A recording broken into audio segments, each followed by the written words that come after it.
안녕하세요, 설정 DJ입니다.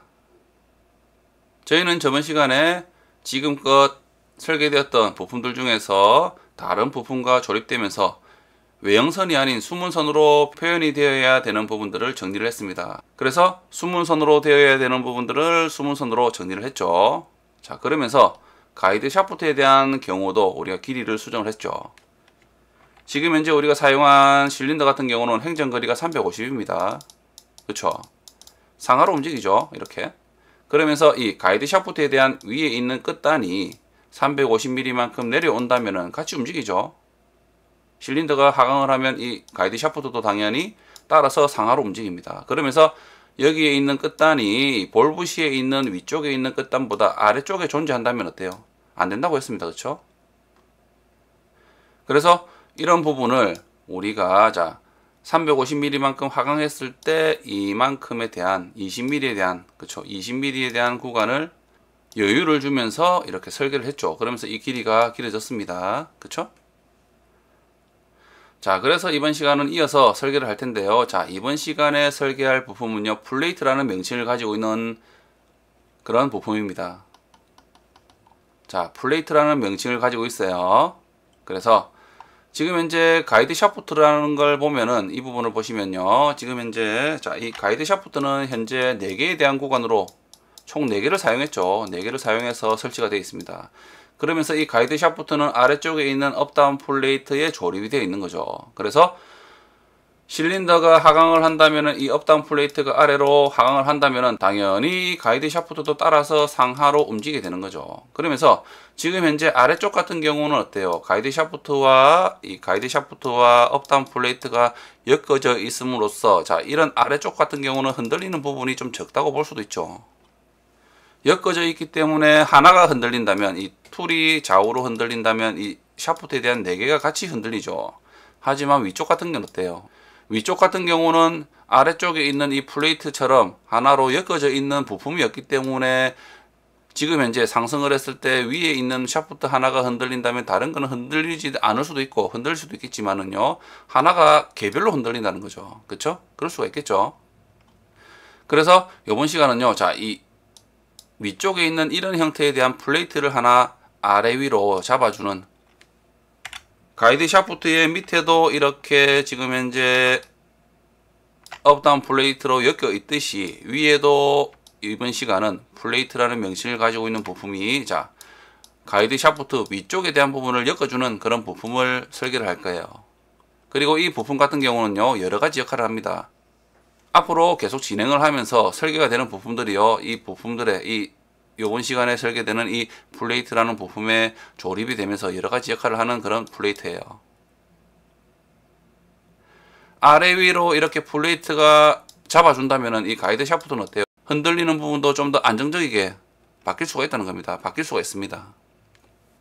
그래서 이런 부품을 만들 텐데, 지금 현재 정면도에서 봤을 때 이렇게 위쪽에 플레이트를 설계를 한다면은, 이 플레이트 같은 경우도 따라서 실린더가 상하로 움직인다면 이 플레이트도 당연히 이 가이드 샤프트에 조립되면서 상하로 움직이겠죠. 움직이면서 이 실린더가 있기 때문에 중앙에 존재합니다. 그렇죠? 그래서 이 플레이트의 안쪽에 구멍이 없다면은 실린더가 어때요? 부딪혀버리죠, 플레이트에. 그래서 이 플레이트도 실린더가 회피할 수 있는 그런 구간을 만들어서 설계를 할 거예요. 그리고 이렇게 플레이트가 설계가 된다면 이 플레이트에는 홀을 가공하고, 샤프트의 끝단에는 어때요? 탭을 가공함으로써 어때요? 서로 조립을 할 수가 있다는 겁니다. 그쵸? 조립할 수 있겠죠. 이렇게 우리는 설계를 할 거예요. 설계를 할 텐데, 평면에서 봤을 때는요, 이렇게 우리가 사각형으로 만든다면은 어때요? 좀 전에 제가 설명드렸듯이 이 플레이트는 상하로 움직입니다. 그러면서 이 실린더가 존재하죠. 이 실린더가 존재하기 때문에 실린더가 회피할 수 있는 그런 홀을 이렇게 만들어 줘야 되는 거죠. 구멍을 뚫어야 된다는 겁니다. 그리고 앞쪽 같은 경우는 실린더의 앞쪽에는요, 이 실린더의 앞쪽에는 지금 이제 포트가 있습니다. 그렇죠? 포트가 있죠. 여기에 에어가 공급됨으로써 실린더가 상하로 움직이는 거죠. 그래서 이 실린더 같은 경우에 앞쪽에는요, 에어가 공급되는 배관을 하기 위해서 여기에 부속품이 하나 붙어요. 하나가 붙기 때문에 여기에 좀 튀어나온다고 보시면 될 것 같아요. 그렇기 때문에 자, 이 부분을 회피를 해서 설계를 해야 됩니다. 그렇기 때문에 지금 현재 이런 사각형에 대한 형태에서 이렇게 구멍을 뚫죠. 실린더가 회피될 수 있는 구멍을 뚫는데, 자, 이 구멍은 자, 이렇게 앞쪽으로 터질 거예요. 그렇다면 이 안쪽에 있는 선은 없어지면서 실제로는 이런 디귿자에 대한 형태로 만들 겁니다. 이런 형태의 디귿자에 대한 형태로 만들 거예요. 그러면은 앞쪽에 어떤 부분이 간섭이 없기 때문에 어때요?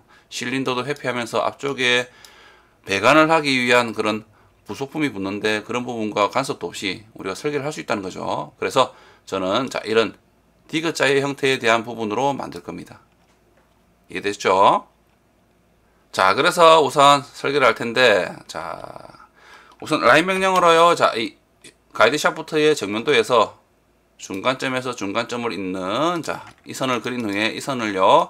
지금 이제 가이드 샤프트는 25파이죠. 25파이기 때문에 자, 좀 여유있게 15mm만큼 여유있게 15mm만큼 좌측으로 좌우로 늘리겠습니다. 그러면 총 플레이트에 대한 크기는 180mm네요.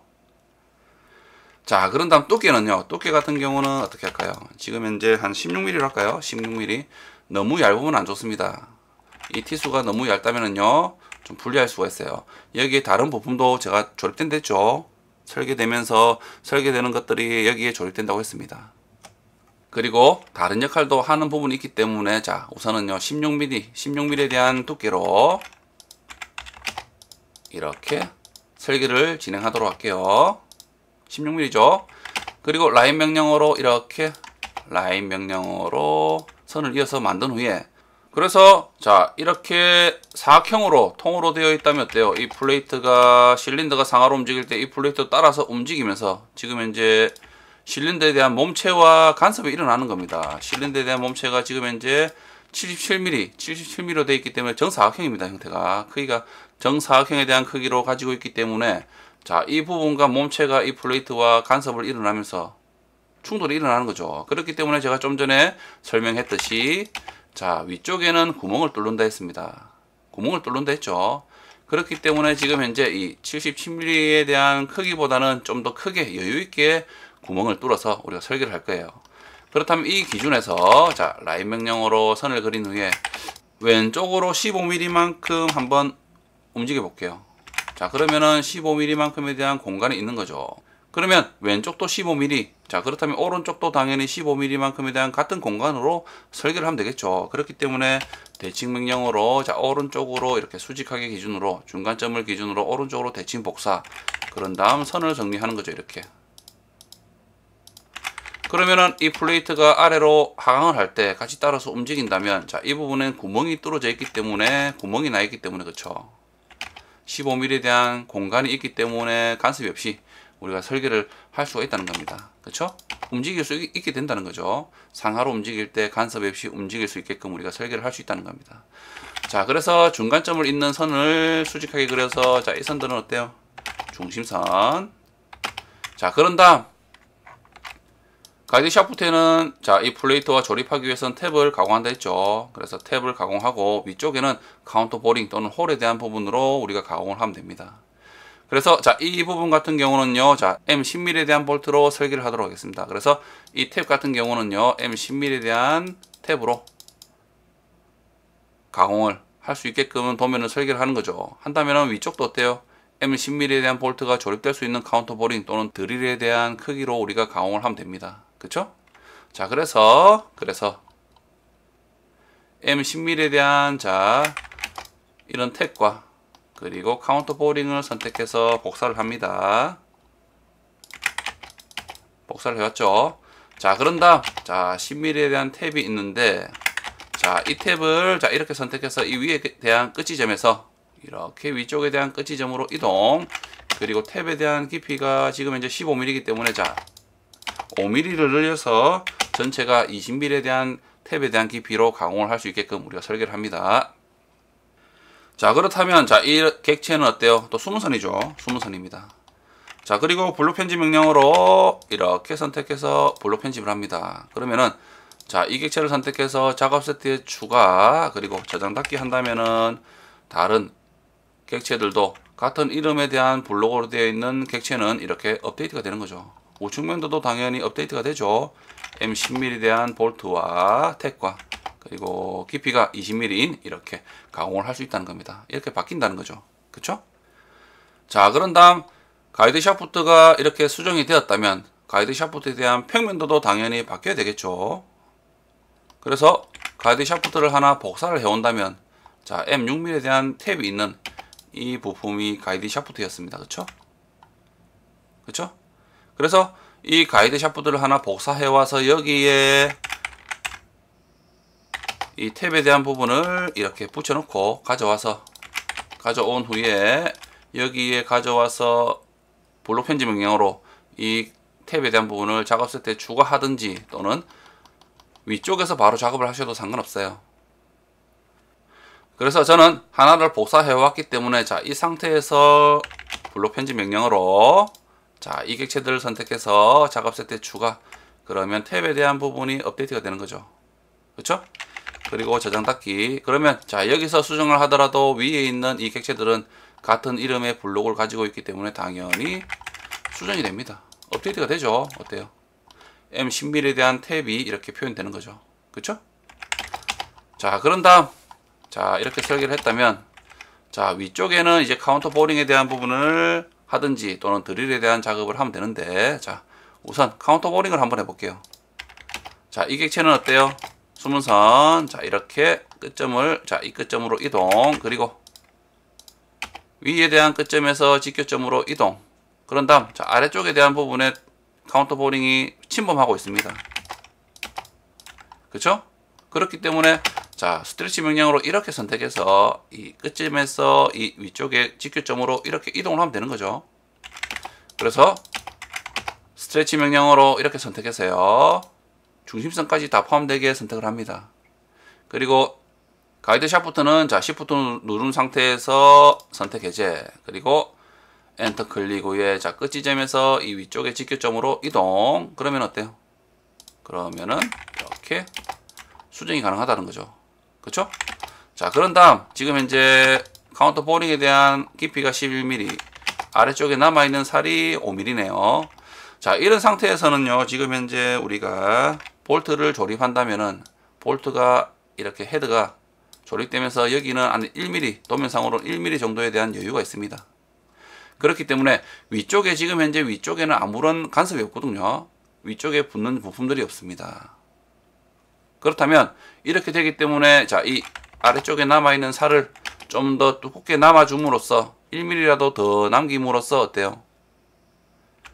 좀 더 튼튼해진다는 거죠. 그렇기 때문에 지금 현재 이 11mm에 대한 볼트가 조립되는 카운터 보링 깊이가 아닌 자, 스트레치 명령으로 1mm만큼 이렇게 줄이는 거죠. 그러면 자, 여기는 위쪽은 10mm, 아래쪽은 어때요? 6mm. 그래서 볼트를 하나 넣어보면요, 10mm에 대한 렌지 볼트를 가져와서 여기에 조립을 해보면 어때요? 볼트에 대한 헤드 위쪽 부분이 이 플레이트의 위쪽 부분과 일치를 한다는 거죠. 자, 이렇게 설계를 합니다. 그래서 아래쪽에 대한 부분을 살을 좀 더 남겨두는 겁니다. 좀 더 튼튼하게 하기 위한 그런 부분이겠죠. 자, 그렇다면 이제 자, 이렇게 만들었다면 자, 이 객체는 또 왼쪽으로 어때요? 대칭 복사를 하면 되는 거죠. 밀러 명령으로 이렇게 선택해서 자, 수직하게 기준 잡아서 왼쪽으로 대칭 복사. 그럼 되죠. 자, 그런 다음 블록 명령으로 이렇게 선택해서 블록으로 만듭니다. 자, 그런 다음 자, 이 객체를 가지고 우리가 우측면도도 그릴 수가 있습니다. 당연히 이 볼트가 조립되는 구간이 정사각형이기 때문에 그렇죠. 평면상에는 다 정사각형입니다. 그렇죠. 정사각형에 대한 150mm에 대한 구간을 가지고 있기 때문에 우측면도도 당연히 이 객체를 가지고 우리가 수정을 해서 만들 수가 있다는 거죠. 그래서 이 객체를요, 자, 이렇게 복사를 합니다. 그리고 분해 후에 자, 이 객체를 이렇게 직교점에 가져가는 거죠. 자, 그렇다면 자, 이 상태에서 저희는 이렇게 디귿자 형태로 어때요? 만든다고 했죠. 그렇기 때문에 우측 면도도 본다면은 이 부분은 자 이런 형태가 되는 거죠. 그렇죠? 이렇게 우회전 하듯이 90도만큼 회전하기 때문에 이런 형태가 되는 겁니다. 그렇다면 자 지금 현재 이 상태에서 이렇게 디귿자에 대한 형태로 제가 만든다 했죠. 만든다고 했기 때문에 자 이 부분에서 이 선 같은 경우는 어때요? 자 이 부분에 대한 선을 우리가 바로 표현할 수가 있는 거죠. 그러면은 자 이 구간이 지금 현재 실린더는 77mm에 대한 정사각형에 대한 형태이기 때문에 자 이 구간도 당연히 15mm에 대한 공간을 가지고 있게 된다는 거죠. 그리고 앞쪽에는 아무것도 없죠, 선이. 그래서 이 선은 삭제를 하면 되는 거죠. 단 자 이 선은요 수문선으로 바꾸면 됩니다. 그럼 되겠죠. 그럼 간단하게 우리가 평면도에 대한 형태도 만들 수가 있다는 거죠. 그러면은 간단하게 우측면도에 대한 이런 도면을 우리가 수정을 할 수가 있다는 겁니다. 그래서 이 선은 삭제. 자, 이 선 어때요? 수문선. 그리고 블록 명령어로 이렇게 선택해서 블록으로 만들어줍니다. 그럼 되겠죠? 자, 그런 다음, 자, 이 객체들을 가지고 평면도에서 도면을 그리든 또는 자, 이 객체를 가져와서 자, 이 객체를 어때요? 좌회전 하듯이 90도만큼 반시계 방향으로 회전. 자, 이 상태에서 우리가 평면도를 그려도 상관없습니다. 상관없겠죠. 충분히 그릴 수가 있습니다. 위에서 그린다면 많이 헷갈릴 수는 있어요. 헷갈릴 수는 있는데 어떻게 할까요? 지금 현재 자, 이 객체를 가지고 복사를 합니다. 그리고 자, 반시계 방향으로 90도. 자, 이 객체에 대한 중간점에서 자, 일치시키고 자, 이렇게 가깝게 좀 가져간 후에 정면도도 위쪽으로 좀 가깝게 가져가도록 할게요. 자, 그런 다음 이런 형태여서 우리가 도면을 그리면 되겠죠. 그릴 수도 있습니다. 헷갈릴 수는 있지만은 이렇게 그릴 수도 있다는 거죠. 라인 명령어로 자, 라인을 이렇게 그려서 그린 후에 자, 이 객체들을 먼저 블록 명령어로요. 블록으로 만들게요. 4개를 선택해서 블록으로 만듭니다. 그리고 블록 편집 명령어로요. 편집 후에 들어와서요. 자, 이 모서리 부분은 자, 모서리 부분은요. 챔퍼 명령어로 10mm에 대한 구간으로 이렇게 모서리들을 이렇게 10mm에 대한 챔퍼로 만든 후에 자, 안쪽에 대한 이 부분 제가 디귿자로 만든다 했습니다. 그렇기 때문에 디귿자로 만든다 했기 때문에 자, 이 선 같은 경우는 위쪽으로 이렇게 선을 그린 후에 자, 이 선을 이렇게 만나는 구간으로 이렇게 만들면 되겠죠. 그쵸? 그리고 이 선은 잘라버리면 됩니다. 이 선도 잘라버리고요. 그쵸? 그럼 되겠죠? 자, 그래서 라인 명령어로 이렇게 선들을 이어서 그립니다. 직교점에 그린 후에 자, 이렇게 그린 후에 자, 이 모서리 부분은요. 모서리 부분은 라운드 10으로 반지름을요. 필렛 명령어로 10mm에 대한 구간으로 이렇게 만들게요. 자, 그런 다음 이 선은 잘라버린 후에 자, 이 선을 기준으로 여기도 자르고 자, 안쪽에도 어때요? 챔퍼에 대한 10mm에 대한 구간으로 우리가 설정을 할게요. 자, 이렇게 만들었습니다. 그런 다음 평면도에는 어때요? 이 카운터 보링에 대한 부분만 한다면은 카운터 보링에 대한 부분만 표현을 한다면 끝나는 거죠. 자, 이 객체를 선택해서 작업 쓸 때 추가. 자, 이렇게 이 객체들을 복사 명령어로 중간점에 샤프트의 이 중간점에 또는 교차점에 복사를 하는 겁니다. 그리고 저장 닫기. 그러면은 자, 한번 볼까요? 이 객체를 움직여 보면은 자, 이렇게 디귿자에 대한 형태로 만들어진다는 거죠. 어때요? 어떤 형태인지만 여러분들이 머릿속에 그려진다면은요, 얼마든지 다 두 개에 대한 측면도, 두 개에 대한 투상도를 가지고도 얼마든지 그릴 수가 있다는 겁니다. 자, 그러면은 자, 이 형태가 이제 이 플레이트가 실린더가 하강을 한다면은 예를 들어서 실린더가 350mm만큼 하강을 한다면은 자, 이렇게 이런 부품들이 같이 그쵸? 이렇게 350mm만큼 이렇게 하강을 하는 거죠. 그러면 이 플레이트도 같이 당연히 따라서 움직이는 거죠. 그쵸?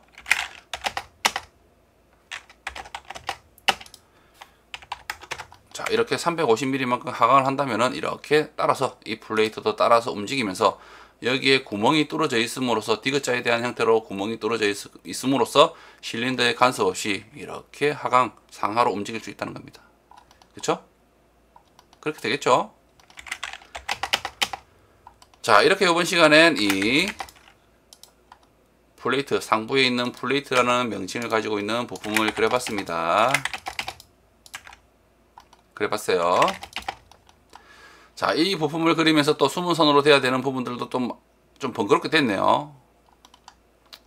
많이 번거롭게 됐네요. 형태가 이래 되면서 아래쪽에 있는 볼붓이라든지 이 와샤에 대한 부품이라든지 이런 부분이 각각에 대한 블로그로 만들어서 수정을 좀 해야 되는 그런 부분이 생길 것 같아요. 자, 이런 부분은 차후에 한 번에 또 정리를 하도록 하겠습니다. 자, 이렇게 이번 시간에요, 이 플레이트라는 명칭을 가지고 있는 부품을 설계를 했습니다. 자, 이번 시간 이것으로 마치고요. 다음 시간에 뵐게요. 감사합니다.